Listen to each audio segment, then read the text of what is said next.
Hello সবাইকে, আমার ব্লগে তোমাদের আরও একবার স্বাগত জানাই। আমি এখন যাচ্ছি আমার মাসির বাড়ি, আর তার জন্য আমি চলে এসেছি কাটোয়াতে। আমি কাটোয়া দিয়েই যাচ্ছিলাম বর্ধমানে। আর এই রাস্তাটা দেখো ভীষণ সুন্দর, আর আমি পৌঁছেও গেছি, আমাকে জিজু নিতে চলে এসছে। আর আমি ট্রেন থেকে নেমেই ঘুরতে চলে গেছি, মানে জিজুদের সাথে। আর এদিকে গুনগুন আর অমিশনা দুজন মিলে এখানে মারামারি, খেলাধুলা এগুলোই করতে ব্যস্ত। দিদি ভাইয়ের বিশাল ভালো একটা মিষ্টি মধুর সম্পর্ক, তার মধ্যে আমি এখানে অ্যাড অন হয়ে গেছি। আর সবাই মিলে ভীষণ মজা করছি। আর এটার সাথে তোমাদের আলাপ করে দিই, ইনি হচ্ছেন আমাদের পরিবারের নতুন সদস্য। এটা আমার গোলু বাবা। এটা হচ্ছে শ্লোক, আমার মাসির ছেলে, ছোট ছেলে, মানে ওমের ভাই, আমার জিজুর মানে একমাত্র না, সরি, দ্বিতীয় পুত্র। আর দেখো, এই যে এটা হচ্ছে বড় পুত্র, এটা হচ্ছে ছোট পুত্র, এটা হচ্ছে অমিশনা, আর এটা অভিমন্যু। আর এদিকে দেখো একজন বিছানার তলায় লুকিয়ে লুকিয়ে খেলা করছে। আর গোলু বাবাকে পেয়ে আমি গোলু বাবাকে একটু আদর করছি। তোমরা সবাই গোলু বাবার জন্য অনেক প্রে করো, যেন ভীষণ ভালো একটা মানুষ হয়, অনেক ভালো সুস্থ থাকে, এটাই প্রে করব।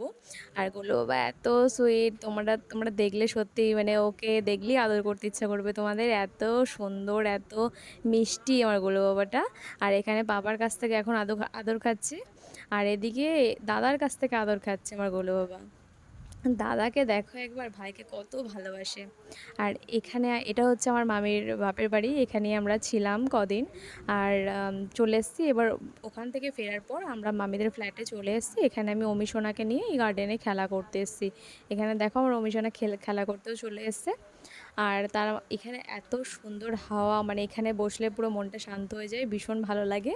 আর গোলু বাবা ঘুমিয়ে গেছে, আমি গোলু বাবাকে একটু পাহারা দিচ্ছি বসে, আর এদিকে আমরা দুজন মিলে পাহারা দিচ্ছি গোলু বাবাকে। তো চলো, পরের দিন সকালবেলা আমরা চলে এসেছি একটা স্টোরে, কিছু জিনিস নেওয়ার ছিল, গ্রসারি। তো আমি আর গুনগুন আর ওম দুজনকে নিয়ে আমি চলে এসেছি। আর সকাল সকাল বাজার টাজার করতে এসেছিলাম মাসির সাথে, সেটা আর ব্লগ করা হয়নি। তো যাই হোক, এখন আমরা চলে এসেছি, আর তোমাদের জন্য একটা ধামাকাদার ব্লগ আসতে চলেছে। আমরা দুর্গাপুর গেছিলাম ওয়াটার পার্কে, সেই ব্লগটা তোমরা খুব তাড়াতাড়ি নেক্সট ব্লগেই দেখতে পাচ্ছ। আর এখানে আমরা চলে এসেছি, এবার চলে এসেছি আমাদের সুইমিং পুল পার্টি করতে সুইমিং পুলে। তো আমরা ভীষণ মজা করেছি, মানে মামিদের কমপ্লেক্সেই এই সুইমিং পুলটা ছিল। আর এখানে আমি গোলু বাবাকে নিয়ে একটু বসে আছি, আর এদিকে গুনগুন আর অমিশনা একটু খেলা করছে, আর আমি গোলু বাবাকে একটু আদর করে নিচ্ছি। তো এরপর আমিও নামবো, ততক্ষণ আমি একটু ওকে নিয়েছিলাম। এবার ওকে গোলু বাবাকে বাড়িতে দিয়ে এসে তারপর আমরা তিনজন মিলে নামবো। এখন ওরা দুজন মিলে একটু আনন্দ করে নিক। তো এবার আমিও চলে এসেছি, গোলু বাবাকে বাড়িতে রেখে এবার তিনজন মিলে খুব সুন্দর একটা টাইম স্পেন্ড করলাম। আর সত্যি কথা, মানে গুনগুন, ওম, শ্লোক, এদের সাথে টাইম কাটাতে সত্যি ভীষণ ভীষণ ভালো লাগে।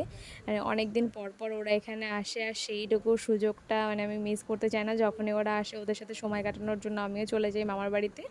তো ওরা এখানে থাকে না, মামিরা, সরি, মাসিরা এখানে থাকে না, ওরা বোম্বে থাকে। তো ওরা কিছুদিনের জন্য আসলে আমিও সেখানে যাই মাসিদের সাথে দেখা করতে, আর সবাই মিলে ভীষণ মজা করি।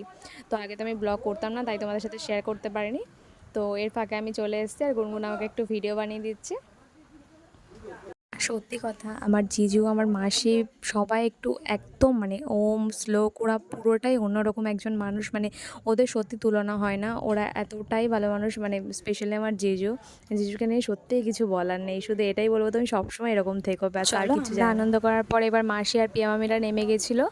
তো এখন দেখো মাসির সাথে সাথে গুনগুন আবার নেমে গেছে, আর তার সাথে অমিশনাও নেমে গেছে, আর আমি ওদের একটু ভিডিও বানাচ্ছিলাম।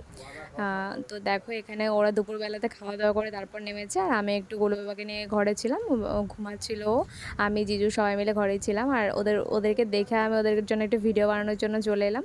এবার রেডি হয়ে নিই, চলো এবার সন্ধ্যেবেলা মাসি আর আমি একটু বেরোবো গোলু বাবার জন্য আর শোনার জন্য একটু জামা কাপড় কিনতে যাব।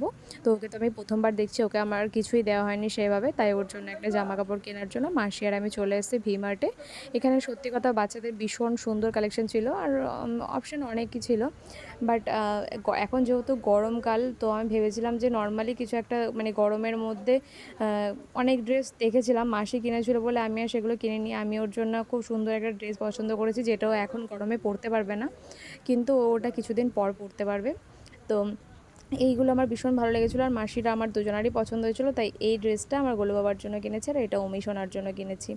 তো আর এই টি শার্টটা দেখছিলাম, বাট এই টি শার্টটা নেওয়া হয়নি, এইটা গোলু বাবার জন্য আর এইটা ওম সোনার জন্য। আমার তরফ থেকে ওদের জন্য একটা ছোট্ট গিফট ছিল। আর এই ব্যাগটা আমার এত ভালো লেগেছিলো, আমি ব্যাগটা ছেড়ে আমার যেতে মন চাইছিল না। তো যাই হোক, মাসি সেটা মানে দেখে আমাকে এই ব্যাগটাও গিফট করে, আর সত্যি থ্যাংক ইউ মাসি আমাকে এই ব্যাগটা গিফট করার জন্য। আমার এটা ভীষণ পছন্দ হয়ে গেছিলো, তো মানে সত্যি খুব পছন্দ ছিল ব্যাগটা। আর জিজুর জন্য এই টি শার্টটা মাসি কিনছিল, তো এই টি শার্টটাও খুব সুন্দর লাগছিলো। এরপর একটা কেনাকাটার ওপর গিফট ছিল, আর এখানে আমরা সিলেক্ট করেছিলাম লাঞ্চ বক্স। তো এই ব্যাগটা তারপর ফাইনালি মাসি আমাকে গিফট করে, আমার সামনেই যেহেতু বার্থডে, এটা আমার অ্যাডভান্স বার্থডে গিফট হয়ে গেছে। তো যাই হোক, এবার আমাদের সমস্ত কেনাকাটা, দুটো জামা কিনতে এসেছিলাম, আর দেখো আমরা কত কিছু শপিং করেছি। আমরা পুরো 3টে ব্যাগ ভর্তি করে শপিং করেছি, বেশিরভাগ কিছু মাসিই কিনেছে, আমি খুব কমই কিনেছিলাম। তো যাই হোক, এবার আমাদের শপিং করা হয়ে গেছে, আমরা আবার চলে এসেছি। এবার সে একটুখানি এখানে বসলাম গার্ডেনটাতে, সবাই মিলে একটু বসে গল্প টল্প করে নিলাম। আর এখানে অমিশনা আজকেও খেলতে চলে এসেছে, ওকে নিয়ে একটু খেলা করার জন্য চলে এসেছি। ও ভীষণ মজা পায় মানে এখানে খেলতে। তো চলো ওয়াটার পার্কের ব্লগটা নিয়ে খুব তাড়াতাড়ি দেখা হতো।